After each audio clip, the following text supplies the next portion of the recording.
Hey guys, welcome back to ArtosisCasts. Today we have, in my opinion, the greatest Protoss player, Rain. And that's not why we're looking at this replay. Well, it is kind of, but for me personally, this is a guy that I have started to really watch a lot of games of. This is TaEnGu.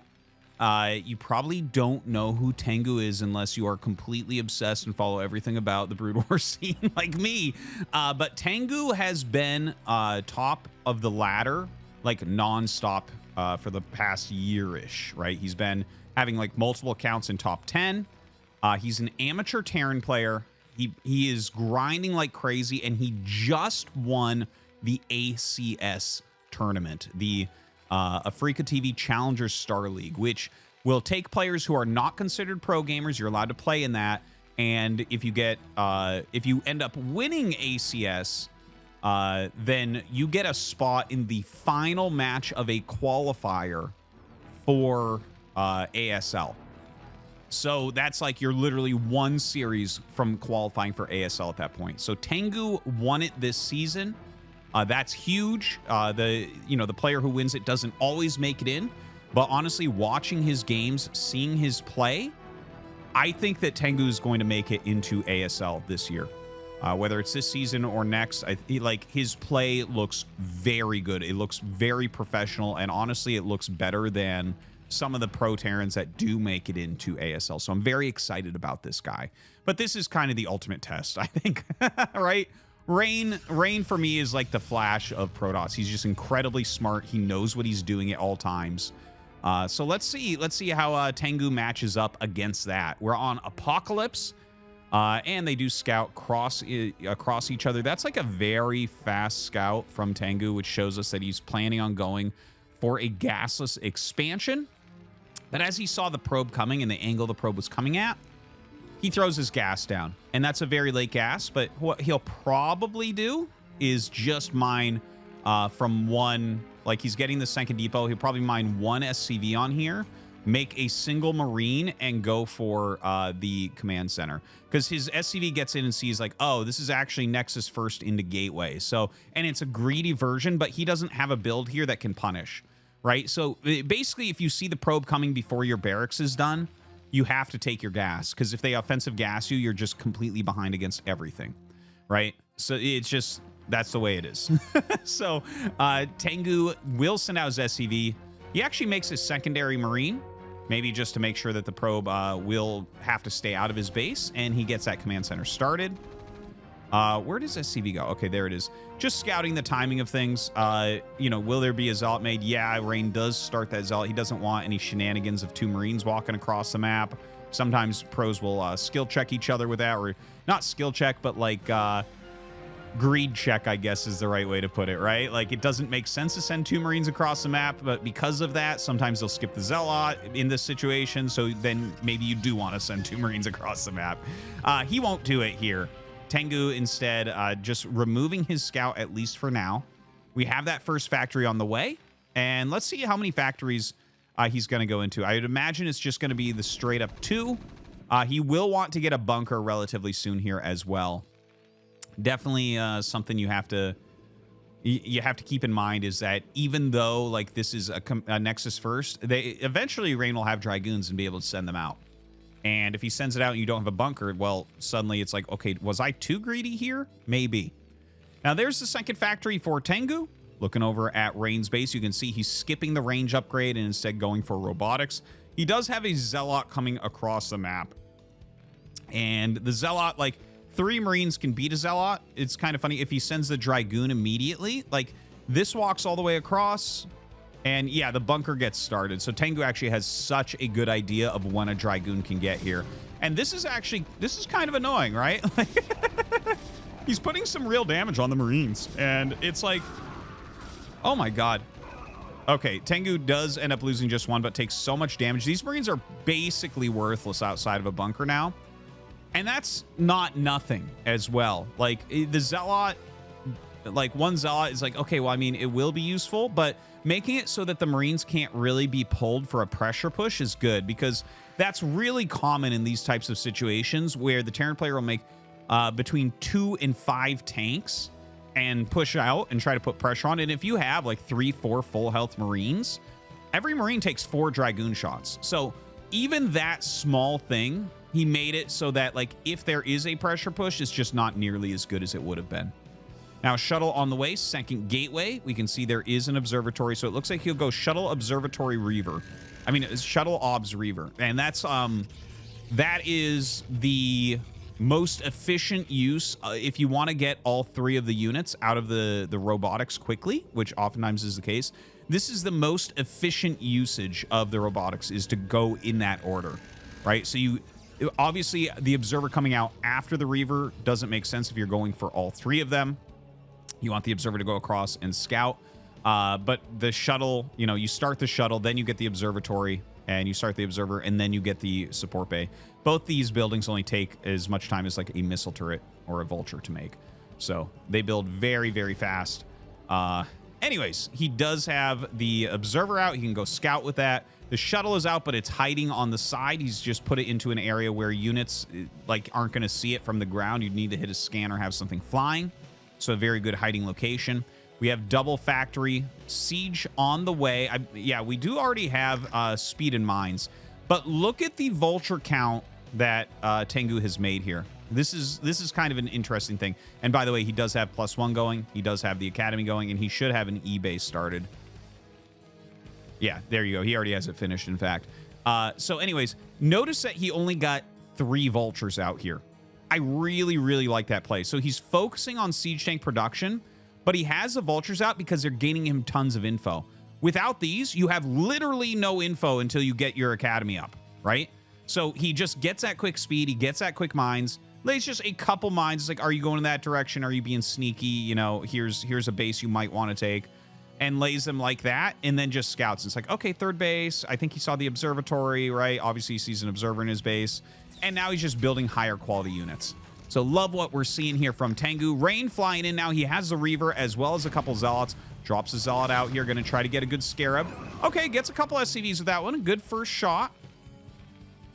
Sees that +1 is on the way. Not a lot of missile turrets around. So really, TaEnGu does have to chase with his units. Sets up 3 tanks in siege mode. Going to drop a Zealot out there. The Zealot itself might cause some death. Yeah, he ends up losing the Zealot, so not maybe as much as Rain was hoping for. I think he only ended up killing like 2 SCVs so far and some lost mining time. He did get some additional damage on there as well, though. The Reaver flies over the 3rd. The SCV was wanting to make it, but skipped doing it at least for now. TaEnGu bringing out his units, setting up a bit better. Has laid a couple mines around. And I heard something shoot. I think a vulture ran in over here, and just, or maybe it was just like a mine that got cleared, or could have been that vulture as well. But yeah, Rain just kind of setting up his side of the map, right? He's getting his 3rd Nexus mining. He's got a very healthy probe count already. He's on that 4-gate Reaver that I've been talking about lately. Is like, this is just kind of like where we're at right now in the metagame, as you go 4-gate Reaver with 3rd base, and you kind of have enough to hold on. But we'll see from here. Does he want to go into Psystorm quickly? Does he want more gateways and to just mass up you know, that gateway-based army with Speed Shuttle Reaver? That's a very strong way, a very popular way to play right now as well. I mean, you could go towards Arbiter, but that's like kind of the rare thing to go from here. You know, people used to go Carrier from this position, but I feel like we don't see it that much anymore. So anyways, the world is Rain's oyster, right? He's got a lot of different builds that he could go for at this point. Looking at TaEnGu's side of the map, that is a very, very, very fast 3rd base. I want to state that. And the thing about Apocalypse, you know, Apocalypse statistically, it has very poor balance for TVP, but this is one aspect I really like about it for Terran versus Protoss. If you set up exactly like TaEnGu's doing here, it's really almost impossible for Protoss to attack in. Like, they can't really kill you, so you can actually get a very fast 3rd on this map, which is really, really nice. The thing is, getting that 4th base can be tricky. Getting onto this high ground cleanly can be tricky if your opponent goes into mass gateway units or into Psystorm, which it does look like Psystorm is probably going to be the choice here for Rain. Getting a Templar Archives. You know, he is keeping an observer up here. I love the scan, looking for observers. So he's just making this area dark. Like, look at that. Rain just doesn't have a lot of vision. He has an observer over to this side. Maybe this is just watching for a dropship that might sneak out this way. I'm not sure. He takes this as his 4th base. So that is kind of close for defending. But when TaEnGu takes this high ground, which you're going to want to do, there is the possibility maybe of pushing into there. Now, Rain coming with double shuttle towards the main base.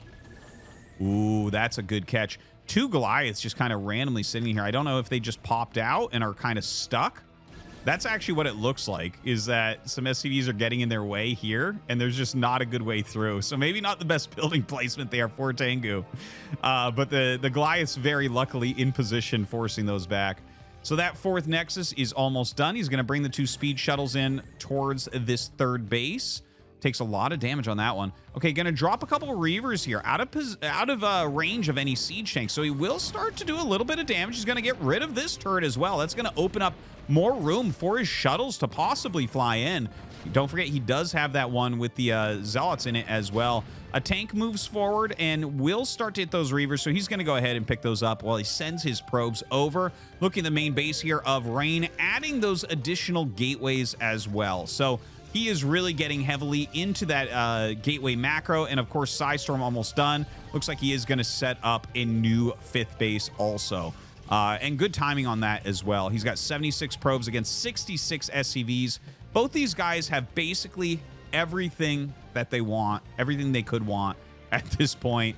We have great upgrades going here for TaEnGu. He's got his 3 bases. He's adding his 3rd add-on as he has 3 gases and has started 2-1 already. Beautiful play. I'm seeing this more and more right now, is Terran players making sure they get that 3rd add-on. That seems to be, it's definitely trending. I've played with it. It feels really powerful as well. Now, a drop comes in and drops those Reavers on top of the siege tank. Look at this. He's going after the armory. He's going after the depots as well. Really great targeting here from Rain. Can he end up killing it? No, it looks like enough units come back from TaEnGu and will force those Reavers to be picked up here once again. Will he drop it into the wrong location? Yes, it looks like it. Ends up losing one. The other very, very deep red. Don't know if he's going to get any value out of that anymore. Honestly, I think you should always make a Wraith on this map, by the way. A Wraith, very useful, because a lot of times shuttles hang out in this area. They get kind of trapped. Looks like he'll try to drop that, but there was a siege tank, so doesn't end up doing anything. Okay, so that was kind of... I think that was the last big drop that we'll see. Okay? And there is double robo, so there's still a possibility of more drops, but we're getting into the phase of the game where Rain's going to have to utilize his army to stop TaEnGu's army, because he hasn't reduced army size. Right? We were talking earlier about what's good about this map for Terran.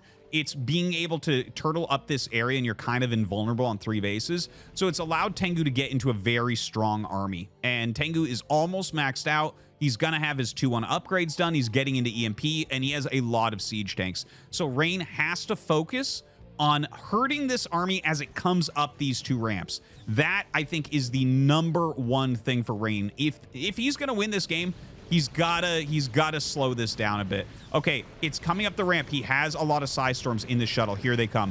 Psystorms dropping from the sky, as they should, and he bashes all the units that came up this ramp. So you can see, even though he was slightly out of position, he instantly comes in and punishes. TaEnGu going to try the other ramp now. He's setting up, sieging a bit.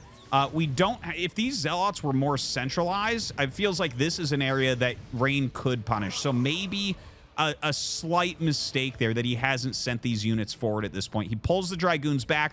He's going to cede the high ground. But during this time, he is setting up another Nexus here, a ton of gateways as well. This is going to provide more flanking armies and quicker macro for Rain.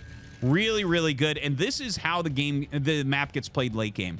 Is Protoss always ends up taking all of, like in these positions, the 4th base for Terran is this, because they can kind of defend it from their high ground, and Protoss gets everything else, and then Terran tries to kill all the side bases, right? That's like every game that I've played and seen on this map, basically.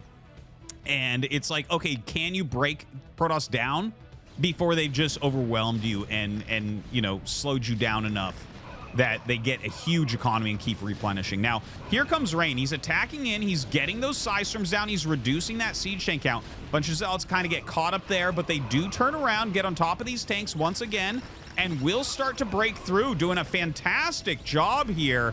The supply for both sides being reduced significantly. and Rain retakes control of that high ground. We do have some additional tanks that are kind of sitting back here in more of a defensive formation. Honestly, I wish all of these were brought to bear up at the front. It seems like he's still afraid of drops going into his main base, but really, you know, I think you've got to take it really seriously taking over that high ground. Now being pushed back even more. I'm surprised Rain continued to push here, but you know what? He picks off some key units, gets more siege tanks, gonna kill 2 vessels as well. Really, really strong plays. TaEnGu in some big trouble since he's playing against 6 bases with 3. He's gonna float this command center for that additional base. Now for TaEnGu, if he wants to actually stay in this game and have a chance, it's my opinion that he needs to just mega siege this area, right? Great spread of tanks, bunch of mines down here. Goliath's kind of at the front to stop any bombs coming in or pick off observers trying to clear the mines, because he has to get this base up and mining. He needs to get close to max supply before moving out. He just can't move out before then, because look at Rain. Rain is sitting here on max supply. He's got a ton of gateways. Look at the amount of units coming out from every direction of Rain. He's up 50 supply right now, and you can tell when you look at these armies. TaEnGu continuing to mass. Would love to see him switch those rallies up here. He's really got to get ready for a big fight, because he has to start killing bases as well, don't forget, right? You can't leave Rain on this many bases. A 4-base Terran cannot stand up against, what is this going to be, 3, 4, 8 base? Like, 4 base does not beat 8 base. If you can maybe kill, like, this area, okay, we're starting to talk at that point. It's like, can 4-base Terran beat 5-base Protoss? Absolutely. Absolutely. All right, so Rain pulling back. You can see him just kind of roaming the center right now. Bringing a few speed shuttles up with him. Yeah, it looks like he actually has about 5 speed shuttles right now. Lots of zealots inside. Gonna move forward. There's a Goliath trying to block these. This is a very good spread from TaEnGu, but Rain continuing to push forward, get some storms down. And, you know, the spread of tanks is reasonable, but the storms are getting some value, and the army size of Rain is just so large at this point. You know, +3 attack from TaEnGu is splattering goons relatively quickly. And in fact, I think it'll be just about a trade, but Rain going to come out a little bit on top there. And you can see just the production of Rain. Look at that production tab, right? It is absurd the amount of units that he is making right now. And he is just, I think he just won the game. I think that was the last chance TaEnGu basically had. Like I said, I think he had to hold this area, and he just was not able to do so. Rain breaking through. Still, I think, you know, the amateur Terran showing some great skills within this game. He did a lot of things very, very well, but at the end of the day, Rain, like, look how far ahead Rain is, right? He's up 50 supply right now, bigger bank. His income is insane. He's got so many gateways over to the side. I guess TaEnGu technically holds on to his 4th, but let's take a look at the mineral patches, right? Not mining. This is going to be gone soon. This is okay for a little bit. So he's going to be basically 2-base mining. Rain, of course, out, and let's call that out. So he's got 1, 2, 3, 4, 5. So it's 5 base against 2-base mining right now. Okay, that is a bit rough. But if you're on 3-2 upgrades as Terran, you always feel like you might have a little chance if you can get your supply reasonably high. You know, those upgrades are fantastic, and that's a lot of the money that you were spending early on. So if you have 2 fully mining bases and 3-2, you kind of still have chances as Terran, but you have to make sure you always have 2 mining bases. And he's not going to have that for too long, as you can see. Those patches getting mighty low over to the side there. TaEnGu continuing to try to hold on. Rain gonna attack through this tiny little choke. Honestly, there's only 1 siege tank. He does have some high ground ones that are here to help out. Probably wants to lay some mines in here as well. Looks like some bombing on those high ground siege tanks. The tanks themselves dealing more damage to his army than the zealots are there. More units just coming down here from TaEnGu, trying to hold. And, you know, the storms on those high grounds, of course, not missing any of their shots, doing a great job helping him to reduce that siege tank count, getting on top of this command center. And yeah, it's just 120 supply against 200. You're just unable to hold on. You're unable to have the cost efficiency that you really need to have here to come back at such a deficit. It's about to be 8 bases to 4. Right now, 7, but he will get this one mining relatively soon. So very, very tough stuff. You know, I called it like 3 minutes ago, but I'm calling it again. You know, TaEnGu continues to fight. He's got that fighting spirit and, you know, wants to be a pro gamer, training as hard or harder than anyone else in the world right now with the amount of ladder games this guy is playing every single day. But yeah, it's just not going to be enough here this time. Rain going to be able to take him out. And even the command center ends up dying. So, like, this is the mining you have left. It's really nothing. Like, look at the patches, right? He can afford a tank, a tank, a tank, a vulture, a tank. Okay, a vulture. So he can make 3 more tanks or 4 more tanks and 2 more vultures with the money that he has left in his patches, which is nothing, obviously. That supply is not going to go up anymore. The maxed out Rain can just attack move at this point. He's going to fly shuttles in, style points for the finish. He's even got Dragoons in the shuttles. Doesn't care at this point. He knows that there's no chance to lose. And yeah, it's like, okay, well, TaEnGu has to bring his army back, and now maybe Rain, you know, attack moves in a different direction. Maybe attack moves up here now. But yeah, that is definitely going to be it, guys. Thank you very much for watching. I hope that you have enjoyed this game. I hope that you enjoy the introduction of some of these newer up-and-coming players. I think it's really important that people have some excitement about them, right? It takes, like, literally years and years and years of hard work to go in and become a pro. Like, it takes more years than any other esport by miles. By miles. It's like we have all these amateur players like TaEnGu that have been playing for decade plus that are just now getting into, you know, the possibility of you know, getting into ASL. Like, he's won ACS. He's putting out some great games. We don't know if he's even going to make it in. I honestly don't know exactly how long he's been playing, but a lot of it's like it literally takes like 10 years to become a pro gamer in StarCraft at this point. It's so crazy. Yeah, anyways, Rain going to finish him off. A fun game. I really enjoyed this one. TaEnGu does have a beautiful setup as far as the spread of the siege tanks. He's going to try to utilize some defense matrix. You know, he's trying his best, but it's just not enough mathematically looking at it. You know, it does. StarCraft sometimes becomes a math problem. Those are the least fun times, but it does occur occasionally. Doesn't matter how much you care, how hard you're trying. If you don't have enough, you don't have enough. Mass size storms, offensive Archon morphs, GG, and that's that. Rain takes down TaEnGu. Thanks for watching.